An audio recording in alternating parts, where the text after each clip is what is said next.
You know that feeling when you walk into a room and you can almost hear the thoughts grinding in people's heads like broken gears?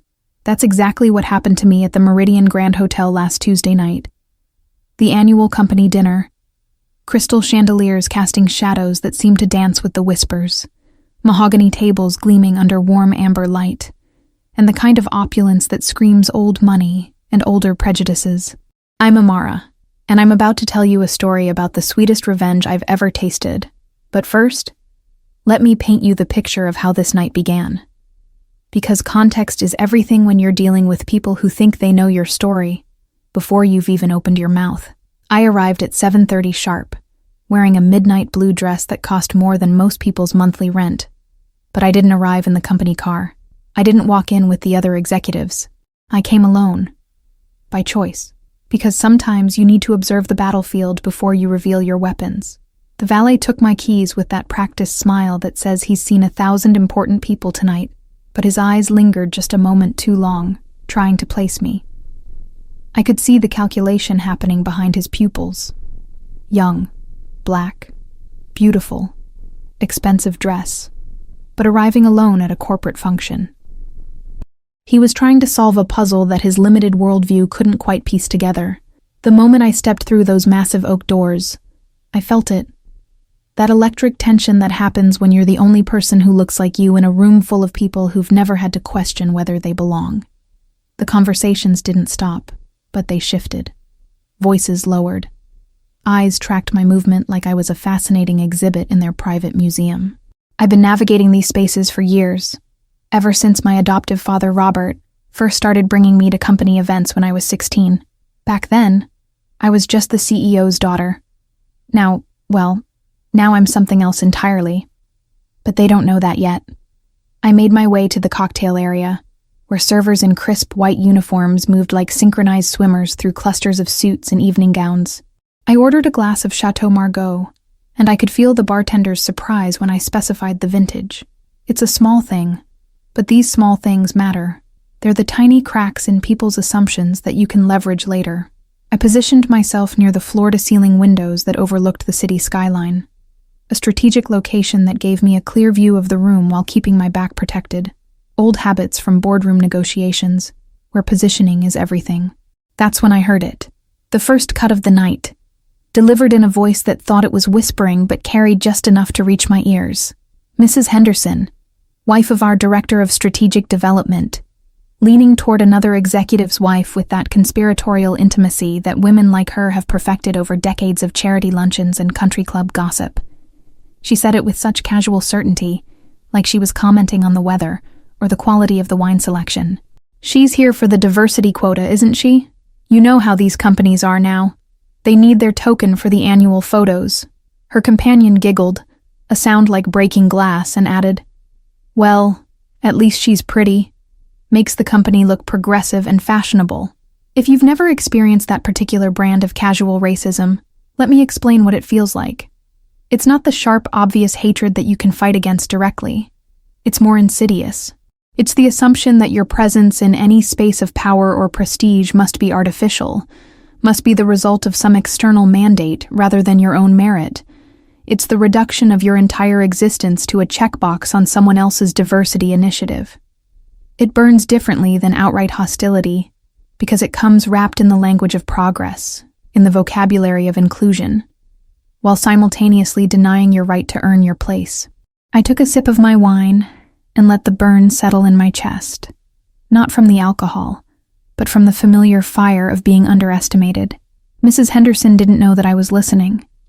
She certainly didn't know who I was, and that ignorance was about to become her biggest mistake of the evening. But I've learned patience in rooms like this. I've learned that the most devastating responses come not from immediate reaction, but from strategic timing.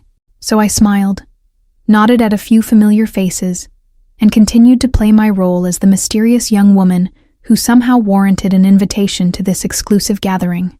The dinner bell chimed, and we all began moving toward the main dining room. The Meridian Grand had outdone themselves with the setup. Round tables for 8, each covered in cream-colored linens with centerpieces of white orchids and baby's breath. The lighting was dim enough to be intimate, but bright enough to showcase the careful attention to detail that only comes with corporate budgets and event planners who understand that perception is reality. I found my assigned seat at table 4, strategically placed near the head table where my father would be speaking later, but not so close as to draw immediate attention to any family connection. The conversations around me flowed like wine from an expensive bottle, smooth and intoxicating, but with an underlying bite that revealed itself only after you'd had enough to let your guard down. The other guests at my table included Mr. Davidson, our head of international markets, his wife Jennifer, 2 regional managers I recognized but had never formally met, and a couple from our legal department. They were all perfectly polite, but I could feel the weight of their curiosity. They knew I belonged here somehow, but they couldn't quite place how or why. Mr. Davidson was the first to break the ice, his voice carrying that practiced charm that successful men develop when they need to navigate social situations with grace. "I don't believe we've been formally introduced," he said, extending his hand with a smile that didn't quite reach his eyes. "I'm Marcus Davidson, International Markets." "And you are?" There was something in his tone, a subtle probing that suggested he was fishing for information. I shook his hand with a firm grip, maintaining eye contact just long enough to establish that I wasn't intimidated, but not so long as to seem aggressive. "Amara," I replied, offering nothing more. In situations like this, less is often more. Let them wonder. Let them make assumptions. Let them reveal their own biases through their questions and their silence. Jennifer Davidson leaned forward slightly, her jewelry catching the light as she moved. "And how do you know the company, dear? Are you in PR? Marketing?" The word "dear" landed like a feather with the weight of a stone. It was dismissive, condescending, wrapped in false warmth. She was trying to place me in a category that made sense to her worldview, something that would explain my presence without challenging her assumptions about who belongs in executive circles. Before I could answer, the regional manager to my left, a man whose name tag read Jonathan Pierce, jumped into the conversation with the enthusiasm of someone who thought he was being helpful. "Oh, I bet you're with the new Diversity and Inclusion Initiative. I heard they were hiring some brilliant young women to help modernize our company culture." He said it with such genuine enthusiasm that I almost felt bad for what was coming. Almost. But then he continued, "It's so important to have fresh perspectives, especially from, different backgrounds. You must have such interesting insights about urban markets and multicultural consumer behavior." The assumption was breathtaking in its audacity. Not only had he decided I was a diversity hire, but he'd also assumed that my race automatically made me an expert on urban markets and multicultural consumers. It was racism wrapped in the language of appreciation, prejudice disguised as progressive thinking. I could feel the familiar heat rising in my chest, the anger that comes from being reduced to a demographic, rather than recognized as an individual with my own skills, experiences, and achievements. I was about to speak up for myself when I heard it. The conversation from the table behind me, where Mrs. Henderson was now holding court with a group of executive wives, their voices carrying just enough for me to catch every word. Mrs. Henderson was in full storytelling mode, her voice taking on that theatrical quality that some people develop when they think they have a captive audience. "I was talking to Robert earlier," she said, referring to my father, "and he mentioned that the board has been pushing for more diversity in leadership positions. I'm sure she's lovely, but you have to wonder about the qualifications when these quotas are involved." Her companion, a woman I didn't recognize but who carried herself with the confidence of someone married to serious money, nodded sagely. "It's such a difficult balance, isn't it? You want to be inclusive, but you also want to maintain standards. I'm sure she's qualified in her own way, but there's something to be said for experience and proven track records." The conversation continued in this vein, each woman adding her own layer of condescension, each comment revealing more about their assumptions than they could possibly realize. What they didn't know, what none of them knew, was that I was sitting close enough to hear every word. What they also didn't know was that I was recording everything, not literally, but in the way that someone who's spent years in corporate environments learns to file away information for future use. Every dismissive comment, every assumption, every casual reduction of my presence to a diversity checkbox was being cataloged in my mind, building towards something that would make this entire evening worthwhile. The first course arrived, and with it came a temporary lull in the character assassination happening at the table behind me. The servers moved with practiced efficiency, placing plates of seared scallops with cauliflower puree in front of each guest. The presentation was flawless, the kind of culinary artistry that justifies the price tag of events like this. But I found it difficult to focus on the food when I could feel the weight of assumptions settling around me like a heavy blanket. Mr. Davidson, apparently emboldened by the wine and the company, decided to continue his line of questioning. "Amara, you seem so young to be at an event like this. Are you perhaps a recent graduate from one of the top business schools? I know the company has been recruiting heavily from Harvard and Wharton lately." There was something almost patronizing in his tone, as if he was trying to solve the puzzle of my presence by finding an acceptable explanation that didn't challenge his preconceptions. I took a bite of my scallops, chewed slowly, and let the silence stretch just long enough to make him slightly uncomfortable. "I've been with the company for several years," I said finally, offering just enough information to answer his question without satisfying his curiosity. "I work primarily behind the scenes." It was technically true, but it was also strategically vague. I wanted them to continue making assumptions. I wanted them to dig themselves deeper into the hole they were creating. Jennifer Davidson seized on this opening like a prosecutor who thought she'd found a weakness in a witness's testimony. "Behind the scenes? That's so interesting. I imagine you do important work in human resources or corporate communications. Those departments are so crucial for maintaining company culture and public image." Again, the assumptions were staggering. Behind the scenes could mean anything, but she'd immediately relegated me to what she saw as appropriate roles for someone like me. Support functions, communications, human resources. Important, yes, but not operational, not strategic, not executive. Jonathan Pierce nodded enthusiastically, apparently delighted to have found what he thought was common ground. Corporate communications is such a critical field right now, especially with social media and the need for companies to maintain their reputation across so many different platforms and demographics. You must be incredibly busy, especially with all the focus on diversity and inclusion messaging. He paused to take a sip of wine, then continued, "I imagine you bring such valuable perspective to crafting messages that resonate with different communities." The conversation was becoming surreal. They had constructed an entire professional identity for me based on nothing more than my appearance and their own limited imagination. I was now, in their minds, the diversity hire who worked in communications and specialized in multicultural outreach. It was almost impressive in its creative wrongness, but I remained silent, letting them build their castle of assumptions, because I knew that the higher they built it, the more spectacular its collapse would be. The second course arrived, and with it came a shift in the dynamics of the evening. The regional managers had started discussing a recent crisis that had threatened one of our major international contracts.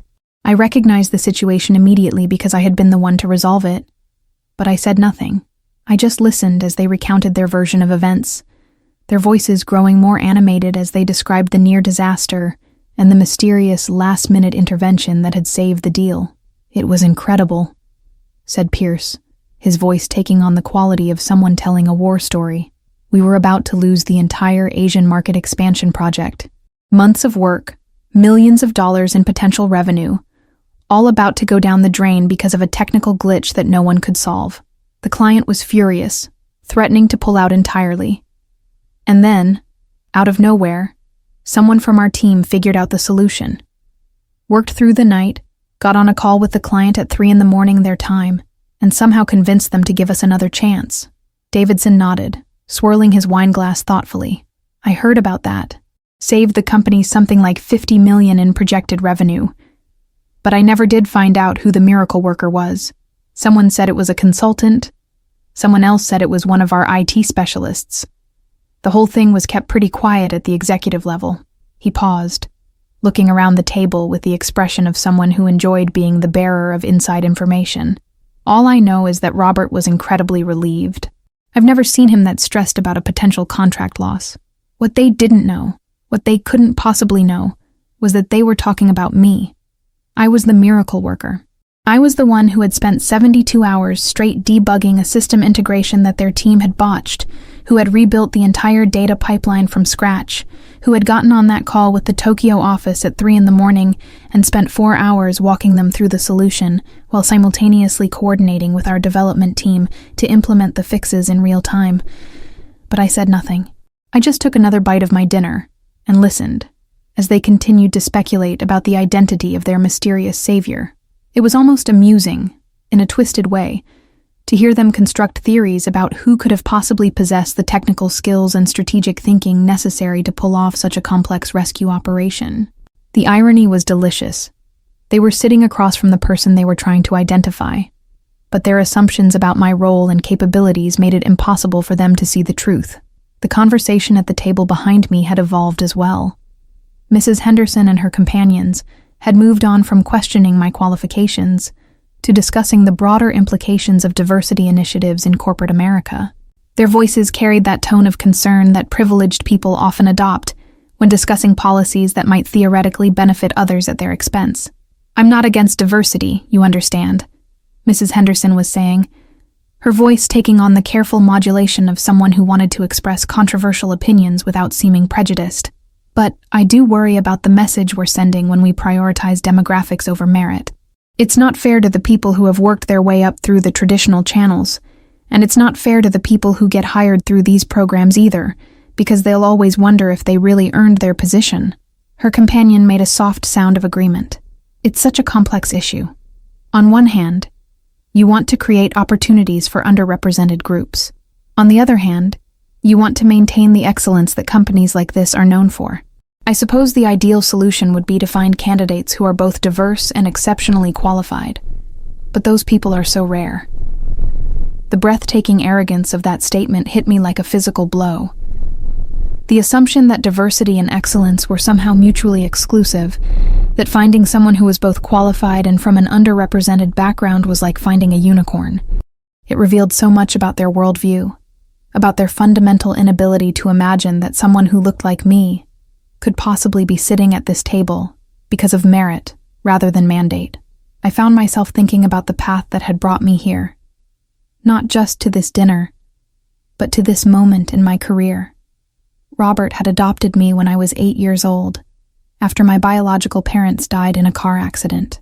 He and his late wife Margaret had been family friends, and they'd taken me in without hesitation, raising me as their own daughter with all the love and privilege that came with being part of their family. But I'd never been content to coast on that privilege. I'd worked twice as hard as my peers, earned a full scholarship to MIT, graduated summa cum laude with degrees in both computer science and business administration, and then spent the next 6 years climbing the corporate ladder one strategic move at a time. I'd started in the company's technology division, where I'd quickly distinguished myself by solving problems that no one else could crack. I'd moved into operations, where I'd streamlined processes and eliminated inefficiencies that had been costing the company millions annually. I'd been promoted to regional manager, then to director of strategic operations, and finally, just 6 months ago, to chief operating officer. But I'd done it all quietly, without fanfare, without press releases or company-wide announcements. Robert and I had agreed that my promotion would be handled discreetly, partly to avoid the kind of nepotism accusations that would inevitably arise, and partly because I preferred to let my work speak for itself. The irony was that my discretion had created exactly the situation I was experiencing tonight. Because my promotion hadn't been announced with the usual corporate pageantry, most people in the company didn't know about my new role. They saw me at events like this and assumed I was there as Robert's daughter, or as a diversity hire, or as someone from a support department. They had no idea that I was actually the person responsible for the operational decisions that kept their paychecks coming, the strategic initiatives that drove their bonuses, the crisis management that protected their job security. The main course was being served now, and the conversation had shifted to more general topics. But the damage was done. The assumptions had been made, the dismissive comments had been spoken, and the casual racism had been laid bare. I could feel the weight of it all settling in my chest, not the crushing weight of defeat, but the building pressure of anticipation, because I knew something that no one else in this room knew. I knew that the evening was about to take a very different turn. Robert was scheduled to give his annual address after the main course, and I knew exactly what he was planning to say. We'd discussed it earlier in the week, and he'd been looking forward to it with the kind of barely contained excitement that he usually reserved for major business victories.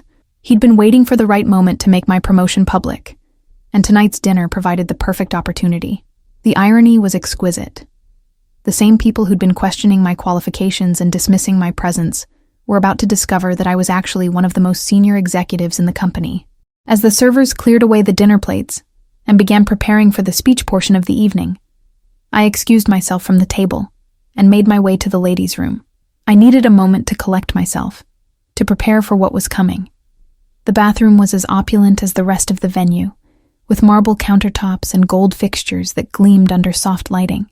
I stood in front of the mirror, looking at my reflection and thinking about the journey that had brought me to this moment. I thought about the 8-year-old girl who'd lost her parents and wondered if she'd ever feel like she belonged anywhere. I thought about the teenager who'd worked twice as hard as her classmates to prove she deserved her place at the elite private school Robert had enrolled her in. I thought about the young woman who'd graduated at the top of her class from one of the world's most prestigious universities, only to face assumptions and stereotypes in every job interview and networking event. But mostly, I thought about the satisfaction that was coming. Not the petty satisfaction of proving someone wrong, but the deeper satisfaction of watching ignorance collide with reality. The satisfaction of seeing assumptions crumble under the weight of truth. The satisfaction of knowing that every dismissive comment, every casual reduction of my presence to a diversity checkbox, every assumption about my role and capabilities was about to be revealed as the prejudiced nonsense it really was. I reapplied my lipstick, straightened my dress, and walked back to the dining room with the confidence of someone who knew exactly what was about to happen. The lights had been dimmed slightly, and a small stage had been set up at the front of the room. Robert was standing near the podium, chatting with a few board members, but I could see the anticipation in his posture. He caught my eye across the room and gave me a subtle nod, the kind of wordless communication that passes between people who know each other well enough to read each other's thoughts. I took my seat at the table, where the conversation had continued in my absence. Pierce was now discussing the upcoming quarterly projections, speaking with the authority of someone who thought he understood the bigger picture. The Asian market expansion is going to be crucial for our growth targets, he was saying. If we can maintain the momentum from that contract rescue I mentioned earlier, we should be able to exceed our projections by at least 15%. Davidson nodded approvingly. It's initiatives like that which really demonstrate the value of strong leadership. Whoever handled that crisis showed exactly the kind of strategic thinking and operational excellence that this company is known for.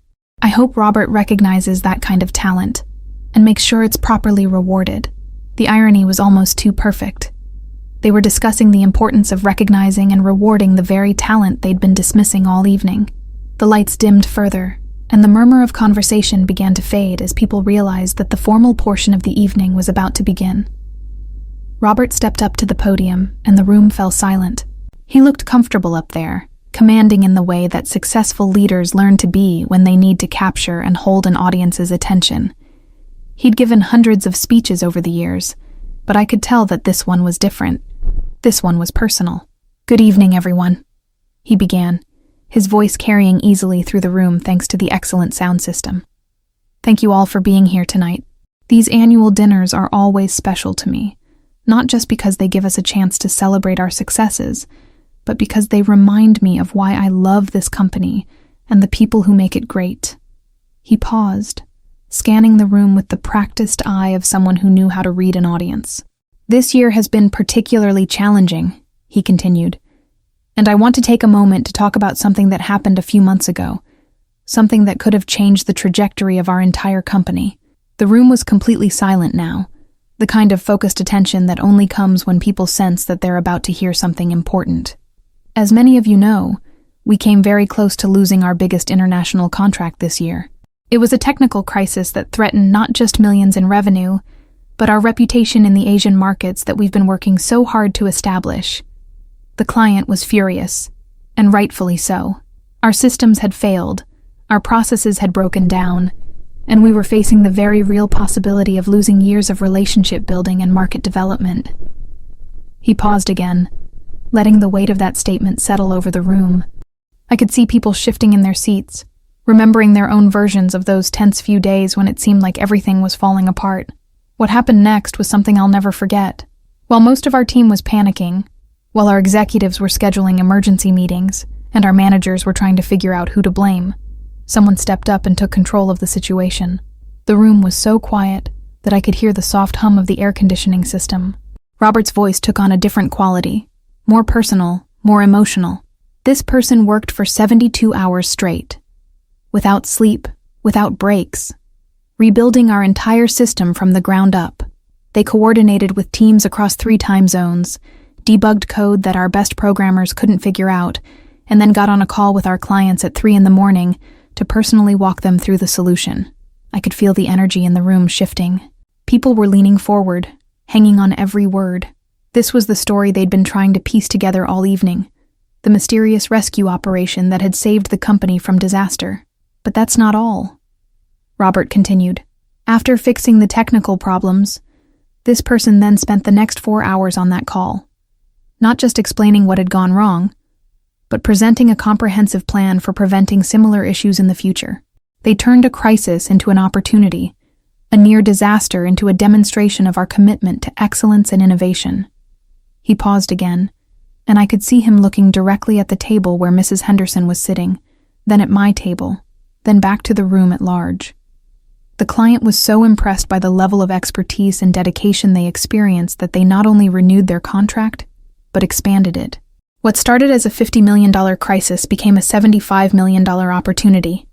And it all happened because one person refused to accept failure and had the skills, the determination, and the vision to turn things around. The room was completely captivated now. I could see people trying to figure out who he was talking about, scanning the room for clues, whispering to their table mates. Pierce was looking around with the expression of someone who thought he might know the answer, while Davidson was nodding approvingly at what he assumed was a story about traditional corporate excellence. Now, Robert said, his voice taking on a slightly different tone, I want to tell you something else about this person. This person who saved our company, who turned crisis into opportunity, who demonstrated the kind of leadership and expertise that defines excellence in our industry. He paused, and I could see the smile beginning to form at the corners of his mouth. Some of you might be surprised to learn that this person is sitting right here in this room tonight. In fact, some of you have been sitting at the same table with them all evening. The energy in the room shifted again, becoming electric with curiosity and speculation. People were looking around more urgently now, trying to identify the mystery hero. Some of you, Robert continued, and now his voice carried a note of something that might have been amusement, might be even more surprised to learn that this person has been listening to your conversations all evening. Conversations about quotas and qualifications, about diversity initiatives and merit-based hiring, about the challenges of finding people who are both excellent and from underrepresented backgrounds. The room was so silent now that I could hear my own heartbeat. I could feel the weight of attention beginning to shift, people starting to realize that this story was about to take a very different turn than they'd expected. Mrs. Henderson was looking around nervously, her face beginning to show the first signs of concern.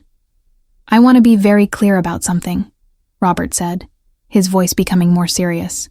The person who saved this company, who demonstrated the kind of strategic thinking and operational excellence that we all aspire to, didn't get their position through any quota system. They didn't get their job because of their demographic characteristics or their family connections. They got their position because they earned it, through years of exceptional performance, through consistently solving problems that others couldn't solve, through the kind of leadership and vision that can't be taught in business school. He paused again, and this time I could see him looking directly at me. Ladies and gentlemen, I'd like you to meet our Chief Operating Officer, Amara Chen. My daughter, yes, but more importantly, the person who has been quietly revolutionizing the way this company operates for the past 6 years. The person who has been behind every major operational improvement we've implemented, every strategic initiative we've launched, every crisis we've successfully navigated. The silence that followed was deafening. I could see the shock rippling through the room like a wave, people's faces changing as they processed this information. Mrs. Henderson's face had gone completely white, her mouth slightly open in what might have been horror or disbelief. Pierce was staring at me with the expression of someone who was trying to reconcile what he'd just heard with his assumptions about who I was and what I did. Davidson's face was cycling through a series of emotions: surprise, confusion, embarrassment, and finally, a kind of grudging respect. His wife Jennifer was looking down at her plate, apparently unable to meet my eyes. The regional managers were whispering to each other, their voices too low to hear, but their body language suggesting intense discussion. Robert continued speaking, his voice now carrying the authority of someone who was making a point that needed to be made. Amara has been operating behind the scenes by choice, not because she lacks the qualifications or the confidence to be visible, but because she prefers to let her work speak for itself. She's been content to solve problems and drive results without needing recognition or publicity, but I think it's time for that to change. He gestured toward me, and I could feel every eye in the room turning in my direction. Amara, would you please stand up so everyone can properly meet the person who's been keeping this company running while they've been sitting here questioning whether you belong in this room? I stood up slowly, deliberately, taking my time to meet the eyes of everyone at my table, then scanning the room to make eye contact with Mrs. Henderson and her companions. The silence was absolute. The kind of silence that comes when people realize they've made a fundamental error in judgment and are trying to figure out how to process the implications. "Good evening," I said, my voice carrying easily through the room without the need for a microphone. "I'm Amara Chen, Chief Operating Officer. I've been listening to your conversations tonight with great interest, and I want to thank you for the insights into how some of you view diversity and qualifications in corporate leadership." I paused, letting that statement hang in the air for a moment. I particularly enjoyed the discussion about the challenges of finding people who are both excellent and from underrepresented backgrounds. It's fascinating to hear people debate whether such individuals actually exist, especially while sitting at the same table with one. Another pause, longer this time. I also found it interesting to hear the speculation about who handled the recent crisis with our Asian market expansion. It's always enlightening to listen to people theorize about the identity and qualifications of someone whose work they've been discussing and praising, especially when that someone is sitting close enough to hear every word. The discomfort in the room was palpable now. People were shifting in their seats, looking down at their plates, clearly struggling with the realization that they'd been caught in their assumptions and prejudices. Mrs. Henderson looked like she wanted to disappear into the floor. "I want to be clear about something," I continued, my voice remaining calm and professional. "I don't expect apologies, and I don't need validation. I've been dealing with assumptions and stereotypes my entire career, and I've learned that the best response is simply to continue doing excellent work and let the results speak for themselves." I picked up my wine glass and took a small sip, using the pause to let my words sink in. "But I do want to leave you with something to think about. The next time you find yourself in a room with someone who doesn't look like what you expect a leader to look like, or who doesn't fit your assumptions about who belongs in spaces of power and influence, I'd encourage you to consider the possibility that your assumptions might be wrong." Another pause, longer this time, because the person you're dismissing as a quota hire might actually be the person who's been quietly ensuring that your company continues to exist and thrive. The person you're relegating to support functions might actually be the person making the strategic decisions that determine your future. The person you're assuming lacks qualifications might actually be the most qualified person in the room. I set down my wine glass and looked around the room one more time, making eye contact with as many people as possible. "I hope you've enjoyed your dinner. I certainly have. It's been incredibly educational." I paused one final time, then added with a slight smile, "Oh, and Mrs. Henderson? Next time you want to discuss someone's qualifications and role in the company, you might want to make sure they're not sitting close enough to hear every word." The silence that followed was complete and absolute. I could see Mrs. Henderson's face flush red with embarrassment, her hands trembling slightly as she reached for her wine glass. The other executives were staring at me with expressions ranging from respect to shock to what might have been fear. Pierce looked like he was trying to figure out how to recover from the conversation we'd had earlier, while Davidson appeared to be mentally reviewing every assumption he'd made about me throughout the evening. Robert stepped back up to the podium, and the smile on his face was one of the most satisfied expressions I'd ever seen him wear. "Ladies and gentlemen, I think that's exactly the kind of leadership and strategic communication that has made Amara so valuable to this organization. She's not just brilliant at solving technical problems and managing operations. She's also exceptionally skilled at addressing complex social and professional dynamics with clarity and grace. He paused, looking around the room with the expression of someone who was enjoying himself immensely. I hope this evening has been as educational for all of you as it has been entertaining for me. There's nothing quite like watching people's assumptions collide with reality, especially when that reality is sitting at the same table with them. The applause that followed was uncertain at first, a few people clapping hesitantly, not sure if they should be applauding my competence or apologizing for their assumptions. But gradually, more people joined in, and by the end, the entire room was applauding, though I could tell that for many of them, it was more out of social obligation than genuine appreciation. As the evening wound down and people began to leave, I found myself surrounded by executives who suddenly wanted to introduce themselves properly, to network with the newly revealed COO, to distance themselves from the assumptions and comments that had characterized the earlier part of the evening. It was fascinating to watch the transformation, the way people's behavior changed once they understood my actual role and influence in the company. Pierce approached me first, his face flushed with what I assumed was embarrassment. Amara, I want to apologize for the assumptions I made earlier. I had no idea about your role in the company, and I realize now how inappropriate my comments were. He paused, clearly struggling to find the right words. I've been thinking about that contract crisis you resolved, and I'm genuinely impressed by what you accomplished. I hope we can work together more closely in the future. Davidson was next, his approach more cautious but equally apologetic. I owe you an apology as well. I made assumptions based on limited information, and I realize now how wrong I was. Your father has spoken about you many times over the years, but I never connected the dots. I'm impressed by your accomplishments and your grace in handling what must have been a very frustrating evening.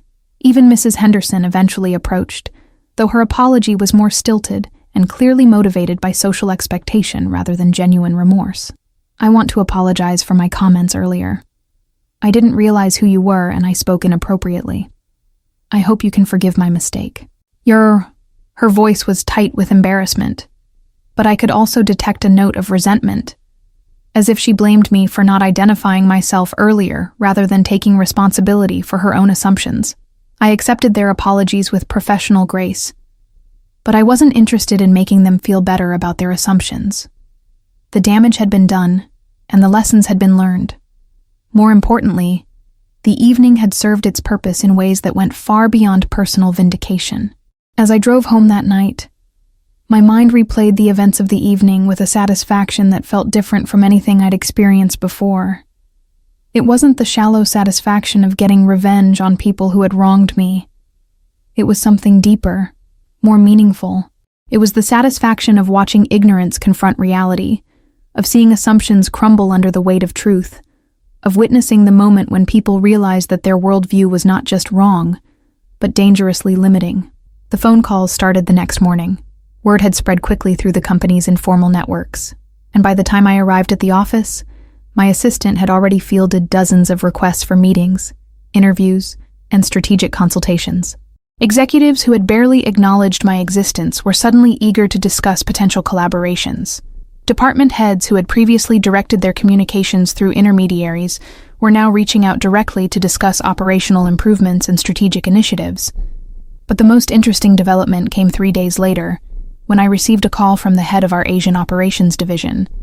The client who had been so impressed by my crisis management had specifically requested that I lead the implementation of the expanded contract we'd negotiated. They wanted to work directly with the operational genius who had turned their crisis into an opportunity, and they were willing to structure the entire engagement around my availability and strategic vision. That phone call led to a series of meetings that ultimately resulted in my being offered the position of Executive Vice President of Global Operations, with responsibility for overseeing all international strategic initiatives. It was a role that would have been impossible to achieve if I had remained in the shadows, content to let my work speak for itself without claiming credit or visibility. The irony was exquisite. The same people who had questioned whether I belonged in that dining room were now competing for my attention and approval. The executives who had assumed I was a diversity hire were now seeking my input on their most challenging operational problems. The board members who had been skeptical about promoting someone so young to a senior leadership position were now discussing the possibility of fast-tracking me toward an eventual CEO succession plan. Over the following weeks, I found myself reflecting on the nature of assumptions and the power of strategic revelation. For years, I had operated under the belief that excellence would eventually be recognized, that good work would speak for itself, that competence would overcome prejudice through sheer force of results. And while those things were true to some extent, I had learned that sometimes you have to force people to confront their assumptions directly, to create moments of cognitive dissonance that make it impossible for them to maintain their limiting beliefs. The dinner had been a masterclass in strategic communication, not just because of what was revealed, but because of how it was revealed. The timing, the audience, the buildup of assumptions followed by the systematic demolition of those assumptions, it had all combined to create a moment that was impossible to ignore or dismiss. People couldn't rationalize away what they had experienced because they had been active participants in their own education. But perhaps most importantly, the evening had taught me something about the nature of power and visibility in corporate environments. I had spent years believing that competence alone would be sufficient to advance my career, that I could afford to remain behind the scenes as long as my work was excellent. What I learned that night was that invisibility, even strategic invisibility, can become a limitation when it allows others to construct narratives about your presence and your capabilities. The calls continued for weeks, and with them came opportunities that I had never imagined possible. Speaking engagements at industry conferences, invitations to serve on advisory boards, requests for strategic consulting with other companies facing similar operational challenges. My profile in the industry transformed almost overnight, from invisible problem solver to recognized thought leader. 6 months later, I was featured on the cover of Fortune magazine as one of the rising stars of corporate America, with a lengthy article about my approach to crisis management and operational excellence. The article made only passing reference to the dinner incident, focusing instead on my professional accomplishments and strategic vision. But everyone in the industry knew the story, and it had become part of my professional legend. The brilliant young executive who had turned a room full of assumptions into a career-defining moment.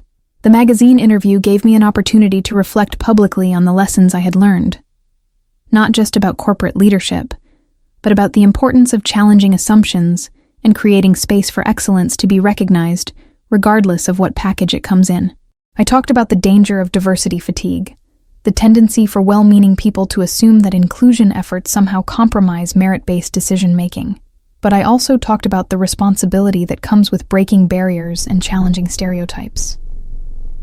When you're one of the few people who look like you in positions of power and influence, every interaction becomes an opportunity to either reinforce or challenge other people's assumptions. Every success or failure is scrutinized not just as an individual performance, but as a reflection on the capabilities of everyone who shares your background or characteristics. That responsibility can be exhausting, but it can also be empowering when you approach it strategically. The dinner had taught me that sometimes the most effective way to challenge assumptions is not through confrontation or argumentation, but through demonstration. Let people reveal their biases, then systematically dismantle those biases through the presentation of evidence that contradicts their preconceptions. The strategy works because it forces people to confront the inconsistency between their assumptions and reality. When someone assumes you're unqualified, and then discovers that you're actually more qualified than they are, they can't simply dismiss the information. They have to reconcile the contradiction. And that process of reconciliation often leads to a fundamental shift in perspective. But the strategy only works if you have the patience to let people reveal their assumptions fully before challenging them. If I had corrected Mrs. Henderson's assumptions early in the evening, she could have simply adjusted her behavior without ever examining the underlying biases that had led to those assumptions. By allowing her to fully express her prejudices before revealing the truth, I had created a moment of such cognitive dissonance that she couldn't avoid confronting the limitations of her worldview. The experience also taught me about the importance of allies in positions of power. Robert could have simply announced my promotion through normal corporate channels, but by choosing to reveal it in the context of challenging the assumptions that had been expressed that evening, he had transformed a routine personnel announcement into a powerful statement about merit, recognition, and the dangers of prejudicial thinking. His decision to structure the revelation as a story about competence and crisis management had been particularly effective because it had forced the audience to separate their assessment of my capabilities from their assumptions about my background.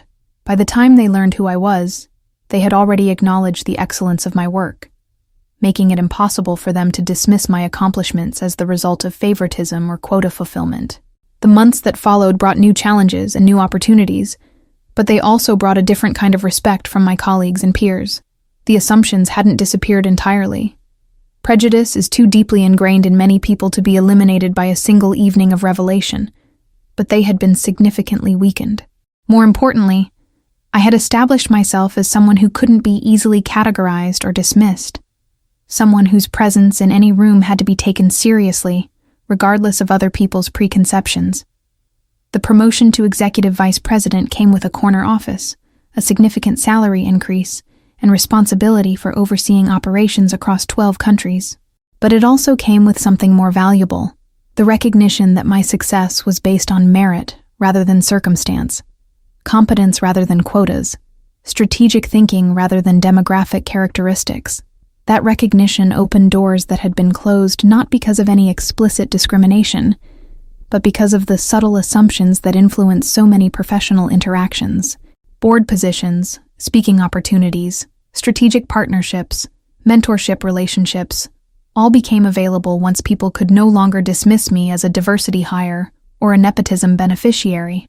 The irony was that the very assumptions that had been used to diminish my presence had actually worked in my favor by setting expectations so low that exceeding them became a form of performance art. When people expect very little from you, demonstrating excellence becomes a show-stopping revelation rather than a routine expectation. But perhaps the most satisfying aspect of the entire experience was watching how it affected other people in similar situations. The story of the dinner spread through professional networks, becoming a cautionary tale about the dangers of making assumptions and an inspiring example of how strategic patience could be used to transform prejudice into opportunity. I started receiving messages from other young professionals, particularly women and people of color, who had found themselves in similar situations. They wanted advice on how to handle assumptions and stereotypes, how to navigate predominantly white corporate environments, how to build credibility when other people questioned their qualifications. My advice was always the same. Document everything, excel consistently, choose your moments strategically, and never underestimate the power of letting people reveal their own limitations before demonstrating your capabilities. The goal isn't to prove that you belong. You already belong if you're in the room. The goal is to make it impossible for others to continue operating under the assumption that you don't belong. That philosophy became the foundation for a mentorship program I launched 6 months later, designed to help high-potential professionals from underrepresented backgrounds navigate the subtle dynamics of corporate advancement. The program focused not just on developing technical skills and strategic thinking, but on understanding the psychology of assumptions and the tactics for systematically dismantling limiting beliefs. The program's success exceeded my expectations, producing a network of professionals who understood how to turn prejudice into opportunity, how to transform skepticism into respect, how to convert assumptions into advantages. They learned to see bias not as an insurmountable obstacle, but as information that could be strategically leveraged to create moments of revelation and recognition. Looking back on that evening at the Meridian Grand Hotel, I realized that it marked a turning point not just in my career, but in my understanding of how power and perception intersect in professional environments. The dinner had been a perfect storm of assumption and revelation, prejudice and competence, invisibility and recognition. But more importantly, it had been a demonstration of how strategic patience and careful timing could transform a room full of skeptics into a launching pad for unprecedented opportunity. The satisfaction I felt wasn't just about proving people wrong or getting revenge on those who had underestimated me. It was about the deeper satisfaction of watching people grow, of seeing assumptions crumble under the weight of evidence, of witnessing the moment when prejudice gives way to recognition and respect. That kind of satisfaction is rare and precious. It can't be manufactured or forced. It can only be earned through consistent excellence, strategic patience, and the wisdom to know when and how to reveal your capabilities for maximum impact. It's the satisfaction of knowing that you've not only succeeded despite other people's limitations, but that you've helped expand their understanding of what success can look like. The phone on my desk rings now with opportunities that would have been unimaginable before that evening. Board positions, speaking engagements, strategic partnerships, acquisition discussions, all flowing from the recognition that had been catalyzed by a single night of assumptions and revelations. But the most rewarding calls are the ones from young professionals who have heard the story and want to learn how to navigate similar situations in their own careers. Because ultimately, that's what the evening at the Meridian Grand Hotel had been about. Creating a template for transformation, a model for how strategic revelation could convert prejudice into opportunity, assumptions into advantages, skepticism into respect. It had been a masterclass in the art of patient revenge, the kind of revenge that doesn't just settle scores but changes the game entirely. And that, I realized, was the sweetest revenge of all. Not the revenge that destroys or diminishes, but the revenge that elevates and educates, that turns moments of prejudice into opportunities for growth, that transforms rooms full of assumptions into launching pads for unprecedented success. If you've enjoyed this story of strategic patience and elegant revenge, I want you to do something for me. I want you to think about a time in your own life when you were underestimated, when people made assumptions about your capabilities or your place in their world. Think about how it felt, and think about how you responded. Did you confront the assumptions directly? Or did you find ways to systematically dismantle them through demonstration rather than argumentation? More importantly, I want you to think about how you can use strategic revelation in your own professional and personal relationships. Because the most powerful form of revenge isn't about making people pay for their assumptions. It's about helping them grow beyond those assumptions, while simultaneously creating opportunities for your own advancement and recognition. The next time you find yourself in a room where people are making assumptions about your presence, your qualifications, or your capabilities, remember the dinner at the Meridian Grand Hotel.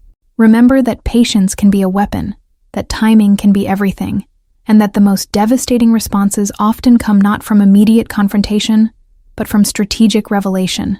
Let people reveal their limitations. Document their assumptions. Excel consistently in your work. And then, when the moment is right, when the stage is set and the audience is captive, show them exactly who you are and what you're capable of. Show them in a way that makes it impossible for them to continue operating under their old assumptions, in a way that forces them to expand their understanding of excellence and capability and belonging. That's the kind of revenge that changes not just your own trajectory, but the trajectory of everyone who comes after you. That's the kind of revenge that transforms prejudice into opportunity, assumptions into advantages, skepticism into respect. That's the kind of revenge that doesn't just settle scores, but rewrites the rules of the game entirely. And if you're someone who has never been in a position where your presence was questioned or your qualifications were assumed to be inadequate, then I want you to think about the assumptions you make about other people. I want you to consider the possibility that the person you're dismissing as unqualified might actually be the most competent person in the room. I want you to remember that excellence comes in many different packages, and that your ability to recognize and appreciate that excellence is a reflection of your own wisdom and maturity. Because ultimately, the evening at the Meridian Grand Hotel wasn't just about my triumph over prejudice and assumption. It was about the triumph of truth over ignorance, competence over stereotype, reality over perception. It was about the moment when a room full of people were forced to confront the limitations of their own worldview and emerge with a broader, more accurate understanding of what leadership and excellence actually look like. That's the kind of transformation that benefits everyone involved. The people who had made assumptions learned to question their preconceptions and expand their definition of capability and belonging. I learned to embrace visibility and recognition as tools for creating opportunity rather than avoiding them as potential sources of scrutiny and criticism. And everyone who heard the story learned that strategic patience and careful timing could transform even the most prejudiced environments into launching pads for unprecedented success. So here's my challenge to you. The next time you find yourself in a situation where assumptions are being made, where stereotypes are being reinforced, where people are being dismissed based on surface characteristics rather than actual capabilities, ask yourself what role you want to play in that dynamic. Do you want to be someone who perpetuates assumptions or someone who challenges them? Do you want to be someone who limits opportunities based on prejudice or someone who creates opportunities based on merit and potential? The choice is yours, and the impact of that choice extends far beyond any single conversation or interaction. Because every time someone challenges an assumption, every time someone reveals excellence where others expected mediocrity, every time someone transforms prejudice into opportunity, they create space for others to do the same. That's the legacy of the dinner at the Meridian Grand Hotel. Not just one person's triumph over assumption and stereotype, but a template for transformation that can be applied in countless situations by countless people who refuse to accept other people's limitations as their own reality. And that, more than any individual success or recognition, is the most satisfying revenge of all. The revenge that doesn't just change your own story, but changes the story for everyone who comes after you. The revenge that transforms not just your own opportunities, but the opportunities available to anyone who has ever been underestimated, dismissed, or reduced to someone else's assumptions about who they are and what they're capable of achieving. Thank you for listening to my story. Thank you for considering how you might apply these lessons in your own life and career. And thank you for being part of a community that believes in the power of strategic patience, elegant revelation, and the kind of revenge that elevates everyone involved rather than diminishing them. Because that's what real revenge looks like. Not destruction, but transformation. Not diminishment, but elevation. Not settling scores, but changing the game entirely. And that's a kind of power that no assumption, no stereotype, and no prejudice can ever take away from you. The dinner at the Meridian Grand Hotel ended that night, but its impact continues to ripple through corporate boardrooms, networking events, and professional relationships across industries and around the world. Every time someone chooses strategic patience over immediate confrontation, every time someone allows others to reveal their assumptions before demonstrating their capabilities, every time someone transforms prejudice into opportunity through elegant revelation rather than aggressive argumentation, they're channeling the spirit of that evening. That's the true measure of successful revenge. Not whether it satisfies your immediate desire for vindication, but whether it creates lasting change that benefits not just you, but everyone who faces similar challenges in the future. That's the kind of revenge that builds legacies, changes cultures, and transforms entire industries. And that's the kind of revenge that I'll carry with me for the rest of my career. Not as a weapon to be wielded against those who underestimate me, but as a tool for creating opportunities, challenging assumptions, and building a professional world where excellence is recognized and rewarded regardless of what package it comes in. The satisfaction of that night at the Meridian Grand Hotel wasn't just about proving Mrs.